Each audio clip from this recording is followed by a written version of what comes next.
Welcome to another episode of Pilots Say What, where we get to hear what pilots have to say. And today we'll be talking with Scott. This is an interesting conversation we'll get to have. I've talked to you a couple times now, but I don't know much about who you are and what you've done, especially with Rising Aviation High School, which is as it sounds like a high school focused on aviation careers, and you'll tell us more about that. But we also talk a little bit about the industry and maybe how you got into aviation yourself. So without any further ado, Scott, would you mind giving us a brief introduction on who you are? So I'm Scott Meehan. I'm the founder of Rising Aviation High School, Okay. and we're here on Addison Airport.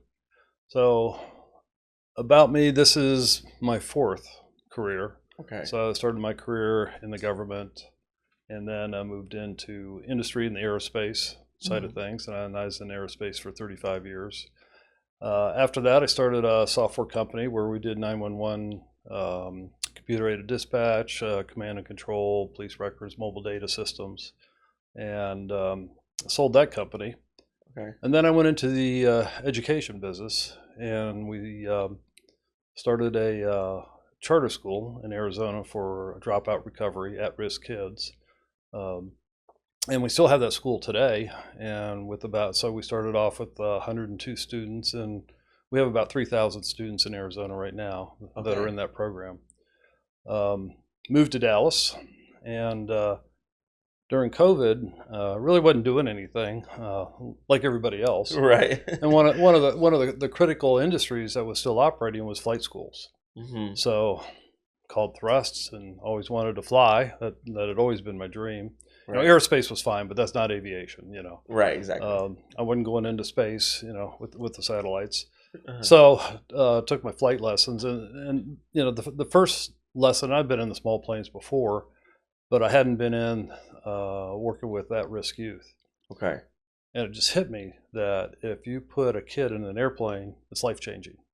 Absolutely life-changing. Give them the controls, let them fly around, and oh my gosh, what a difference that can make in their life. Yeah. So for 2 years, I looked for a facility or an airport that would allow a high school. You go talk to airport managers, and you want to put a high school. I don't know about Yeah, that. what's in it for me, right? Yeah, right. You're not gonna buy a lot of fuel. A little bit of rent. That's all I'm gonna get, and a bunch of kids running around. Yeah. So anyway, I did find one here at Addison. Luckily, bought the building. Okay. So for the first year during COVID, I just pretty much sat in there by myself because we couldn't open the school and couldn't recruit at that time. Then the next year we did, and we got one student, then we got 7, and then we got 20, then we got 30, then we're going up to 50, and with the new Texas Education Freedom accounts, we're hoping that helps with the tuition because we're a private nonprofit.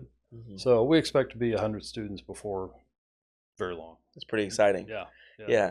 Can you tell me a little bit about when you originally went into education out in Arizona and sort of what that looked like and how it helped you inform what you're doing now?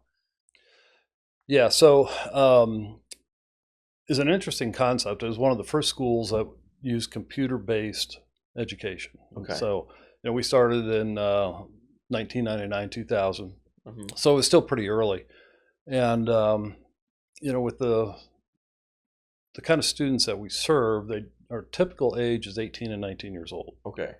So it's kids that have, the education system just didn't serve them. They dropped out. Mm-hmm. A lot of them had jobs, they had families, or taking care of their families and that kind of thing. But Right. they realized they had to get back in school. Right.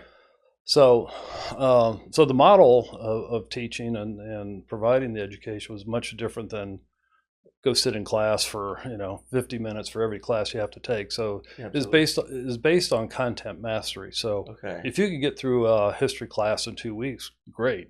Yeah. You take the exams and you're good. Mm. And that really worked well. So we brought the same kind of concept here. Yeah. So we do use computer-based training for all the core classes. The aviation classes are in person. Okay. So they have to show up on campus for that. The core classes they can do from home or online, or most of them come in. We have a learning lab and we have a certified teacher in there. Or if they're struggling, we make them come in. We're going to make sure they're successful, Right. As best we can. So it's a little bit different model than you'll find in other private schools or certainly public school. Yeah.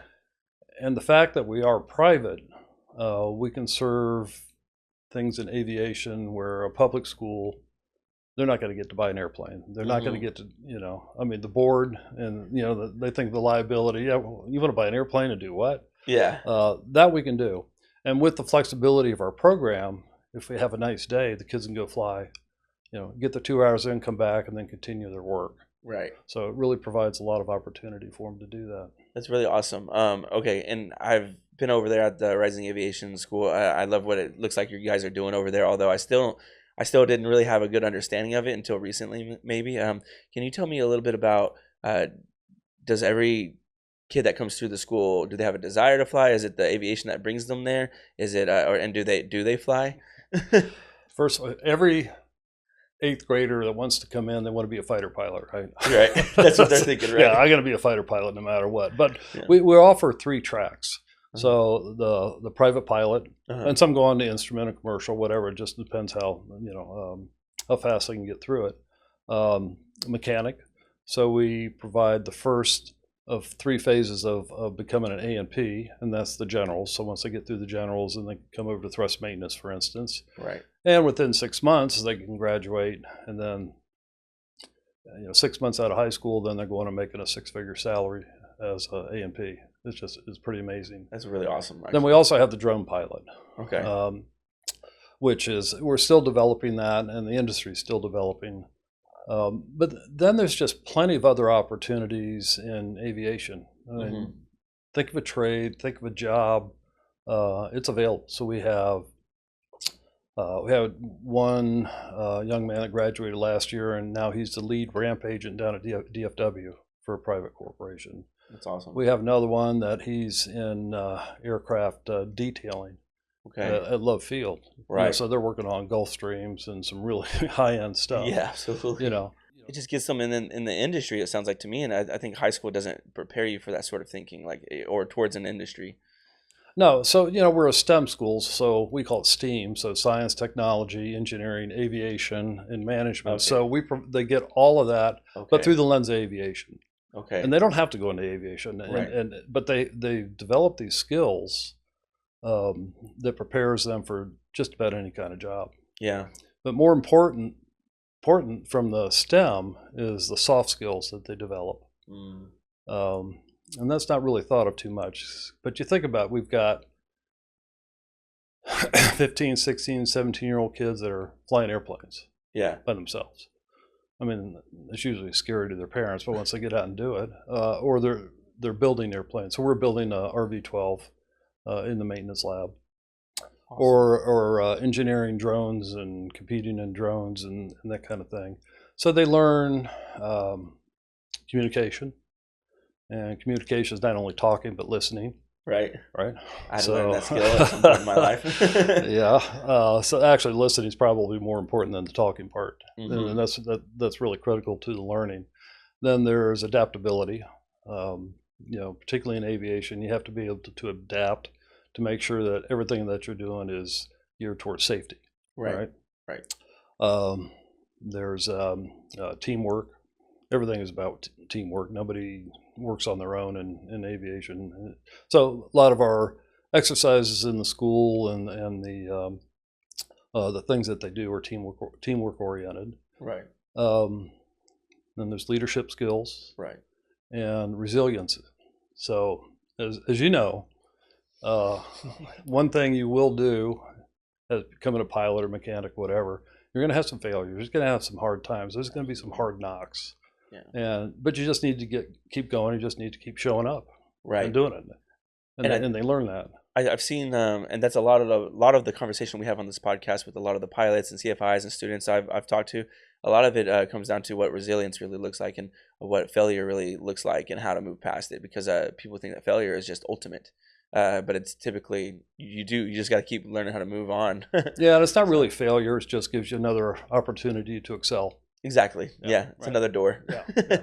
That's awesome. But I like that you talked about the soft skills in that way, and that you were able to list off some that are important to you and for these kids to pick up, because I don't think you're right. A lot of people don't talk about soft skills, and soft skills are they're harder and harder. They're not as natural as they used to be. With we're on our phones, we're going through all these advances in technology, and I just don't think that we can kind of get by with less soft skills, we think, until we get into looking for a job or something, and we realize how much we're missing some of that. So it's nice that you have a focus on that. Yeah, and it's not necessarily an intentional teaching, like, all right, come in here, we're going to learn leadership today. Right. It's just because of the nature of what we do, Right.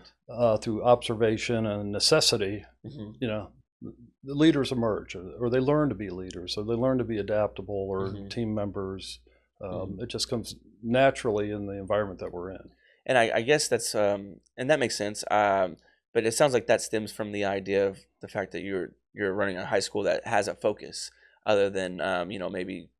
And again, I don't want to say all public schools or other private schools are like this, but sometimes as a student, it could feel like you're just checking boxes. You don't know why you're doing what you're doing, Right. and there's a focus in your school. It's like, okay, maybe I don't go on into aviation, but I understand I'm doing everything through this lens. Maybe they don't think about it consciously like that, but I'm imagining that focus comes with like what you're saying, an unintentional focus on soft skills. Yeah, even in the core classes, Yeah. it just, what do I need to learn how to write an essay? Well, Yeah. Why do I? Yeah, why do? Well, you're going to have to, and here's some examples why you have to do it as a pilot or a mechanic or whatever. Exactly. Yeah. Exactly. I actually was just talking with one of my editors the other day. I was like, hey, I remember learning this in school. When I write, I have to, make a statement and a commentary. We can do that for our content. So, okay. So you've gotten to the point to where you got the school going strongly. I see it across the runway over there, and I've been over there.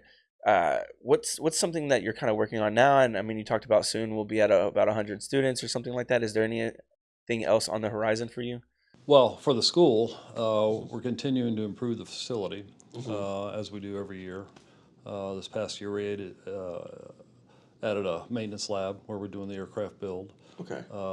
More simulator lab, expanded the upstairs, put in a drone lab upstairs, and we'll continue to expand on that.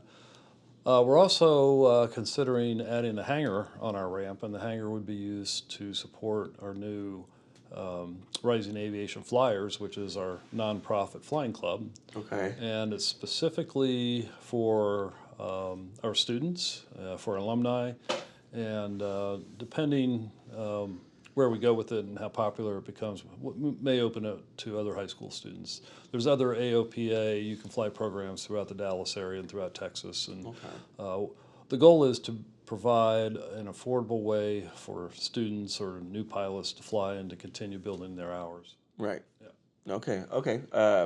I just find that interesting to see how you develop something like that. I've never really talked to anyone who's kind of running a school, but I'm also wondering then for you, do you have any plans on doing anything new in aviation for yourself? Oh, I continue to get all the ratings that I can. So my instrument, my commercial, my multi-engine, perhaps my CFI. I was going to ask you, you're going to try to get your CFI? Probably because, part of what I like to do is do discovery flights and take kids up, and I'd like to be able to, check off their logbook for that. Yeah. I don't want to be a professional CFI. That's a lot of work. Yeah, it is. I watch the thrust guys, what they have to do and the hours they put in. That's not me. I'm not going to the airlines. I hear you. Yeah, you're not trying to get anywhere with that. I don't know how much time you spent over at the school, but have you flown with any of our CFIs?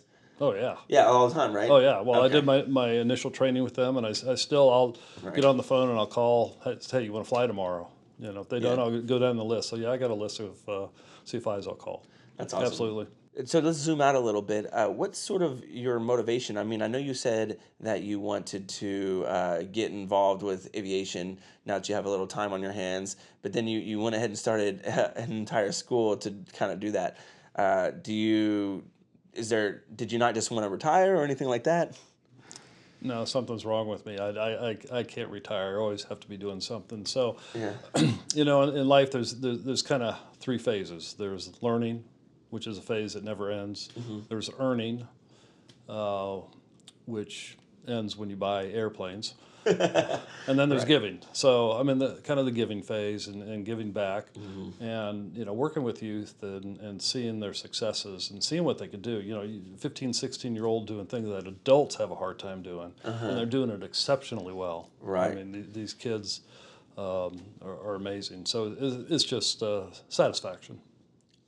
I wonder about how is it hard to trust some of the young students to do things that are very technical, or what's the word? I mean, do you trust a 15-year-old doing something like working on a plane? How do you do that? How do you trust them?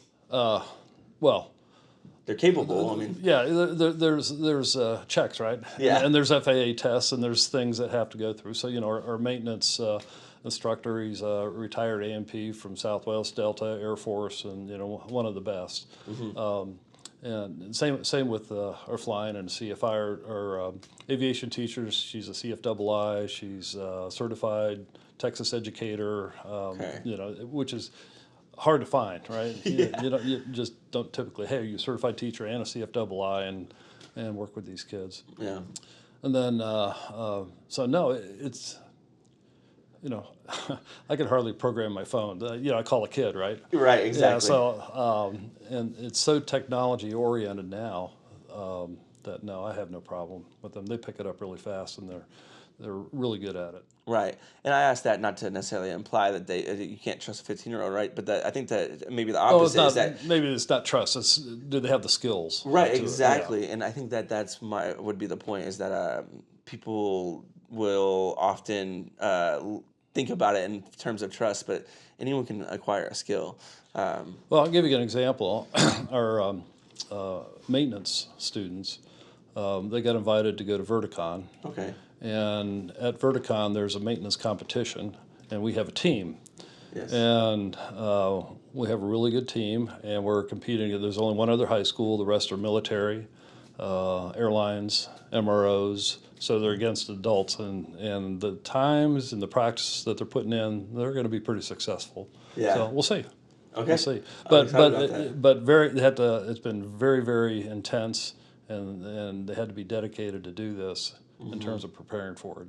Right, gotcha. Well, we're gonna have to try to accompany you on that Well, there you competition go. and see what's going on there because we'd love to highlight the students putting the best foot forward over All there. right, come on. Yeah, we'll have to see how that goes. Well, anyways, I think it's amazing what people can accomplish if you allow them. So, you mentioned about how oh, you're in the giving stage. I guess I wondered when you were younger. You talked about you went into U.S. government and you ended up working in aerospace, right? Can you tell me a little bit more about what you? I have no idea what you're talking about. Well, it was all classified aerospace programs back in the late '80s and, Okay. and '90s. So it was Okay. essentially working on various satellite systems, intelligence gathering satellite systems. Okay. Geosynchronous, ELINT, EMIT, SIGINT kind of Okay. satellites. Okay, gotcha. Yeah, I see, and that's I wouldn't. I guess I still don't know much about it. Well, that's very interesting. You said it's not similar to aviation, but do you think that any of that still kind of allowed you to understand aviation as an industry? Oh yeah, very very much the same kind of skills. You have to have the project management and the system integration, Okay. and the adaptability, resilience, all that kind of stuff. So Okay, yeah. gotcha. And then when you started flying, it was around the quarantine time, it sounds like, and you've gotten your private already now. Can you tell me a little bit about what it was like to get your private? I mean, I'm sure you worked a little bit with Patrick and things like that too, but what are some of the things you had to learn that you didn't expect, or that maybe you didn't The expect? intense amount of book work. Oh my gosh. Yeah, so it's 90% reading, studying, understanding concepts. The flying part's easy. Yeah. Yeah, that was really easy. But the time you had to dedicate, and when you're adult and you're working and family things, you just got to find the time to do that. So Exactly. just have to put your mind to it and show up and do it. Yeah, that makes a lot of sense. And then you eventually took a check ride, right? I'm wondering, were you nervous for your check ride? I mean, at this point, people get nervous all the time for their check rides. I'm just wondering how you would have felt. Can I say hell yeah? Yeah, exactly.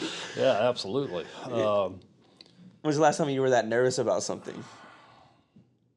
Oh, I don't know, maybe never. I don't know. Yeah, they kept kind of putting the check right off, because I'm not quite ready, because I like to be perfect, and then you get some weather and you couldn't fly for a few weeks or whatever, and no, I need to go back out and be ready for this. So yeah, it was a little nerve wracking, but made it through it. Yeah, you put yourself in a position of being a student again, though, and I don't know. I mean, I'm 30, but even now, when learning something new is like I'm 30, and now learning something new, it still feels kind of like, oh, I haven't put myself in that position as often as I'd like, and so I'm always looking to learn more and more and not forget what it's like to be a student. But did it feel weird to be in that position again, to have to like, be a student and study? Yeah, well, the written part was fine. The oral was fine. The flying part, that's where you get a little bit nervous. Yeah. It's just nature of it. Yeah, just Sounds nature like. of it. But you go through it. You've been trained. You know how to do it, and Yeah. muscle memory takes over, and you get it done. Yeah. Awesome. Yeah. Okay, and would you say anything to anyone who's thinking about starting their flight training, and maybe they're in a completely different, people will start flight training in so many different positions of their life, so I mean, I guess there's no way to assume where they are, but would you say anything to anyone who's thinking about starting flight training as a private pilot? If you have the desire to fly, just find a way. Put a plan. You got to have a plan, and you just got to stick to it. It's easy to, I guess it's kind of like dieting. So, oh, this one donut won't hurt. But you got to have your plan and you got to stick to it. So I'm gonna do this much every month. I'm gonna do this kind of studying, and get it out of the way, get it done. Right, right. And then how did you find thrust flight? Did you Google us? Yeah, I did, and I actually called several flight schools around here. Okay. One turned me down and said, "Send me your passport." I sent him my passport, and he saw my age, and then I never heard from him again. Yeah, he's like, why am I? Right. Yeah, no, why am I gonna waste my time with this guy? So I just went through the flight schools here, and thrust just looked like a really good fit. That's awesome. Yeah. And at the time we were flying the sports cruisers. Yeah. How was that? The sports cruisers? It's a little different than a Piper. Well, I'd never flown a Piper. I flew the Cessnas here. So yeah, started off with the sport cruiser, and yeah, it was it was kind of fun. Yeah. It's like jet ski in the air. Okay. Yeah, it was Jet ski in the air, that's jet pretty ski in the fun. air. Yeah, a little bumpy in the wind, and yeah, but it was an airplane, so it was fun no matter what. Gotcha. But the stick and rudder still, right? And was it? But if you started eventually flying the Cessna, was how much different did it feel flying a Cessna? A lot heavier. Yeah. Obviously, and it had the yoke instead of the stick. I like the stick better. Right. Yeah. So our RV-12 has that, and then the Piper, of course, has the yoke. Just different. Just a little different. High wing, low wing, Yeah. kind of thing. So, I don't know that I have a favorite. I'll fly anything. Right, exactly. And then to kind of go back towards the beginning, since we're going to get close to wrapping up, I'm sure soon. But you said you always knew you wanted to fly, though. You always wanted to try it out. Since when was that? I mean, was that since you were like a kid, or? Oh, yeah, since high school. So after high school, I took a job. One of my first jobs to get close to aviation was I was a janitor at National Airport, which is now Reagan.